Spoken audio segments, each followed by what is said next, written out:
le chilu sa no pro upload le dapat pada ci chilu ta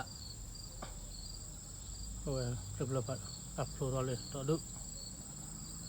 ini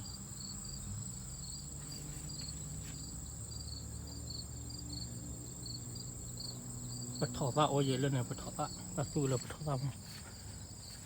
tập lại được không mấy này bắt thọ ta lên này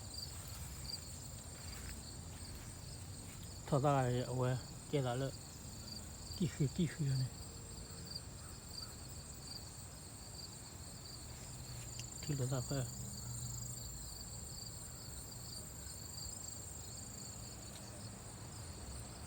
lihat lihat kau ada betul kia tak ala ni mah ala lepas tu ni betul le tadi ni kalau kau ni kira waci dah ni waktu dulu ni dan naga pe nó có tí ra này nó có thọ ra gồ mua có hàng này là lát hàng này gồ thọ ra này gồ luôn này có bây giờ cái lưỡi bạc này ta từ mì này cái ô là xinh và thọ là xinh cái lưỡi bạc mà đặt này cái lưỡi bạc nó asa cái lưỡi bạc cái lưỡi bạc mà ra đáp lên này mà pani khi mà tập đi vào ta lo cái đó đu nữa này cái lưỡi bạc cho quý mà để cho đi này cho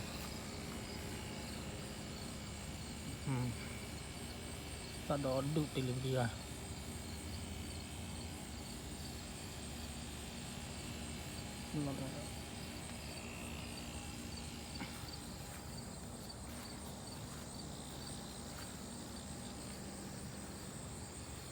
udah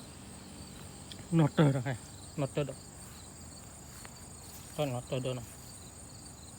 noter ada nhiều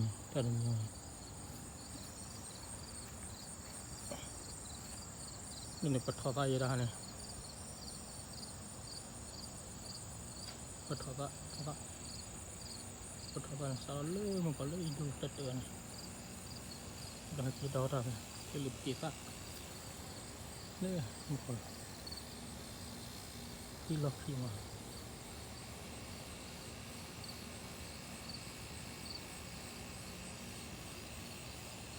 petok paku phải gì nha này lư này đây này ôi là chi lư một con này chi lư về một con lên nếp giá này mà ăn chi lư một này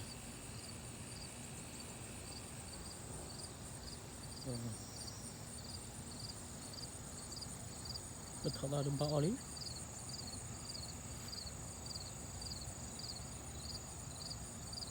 nó tơ ra hay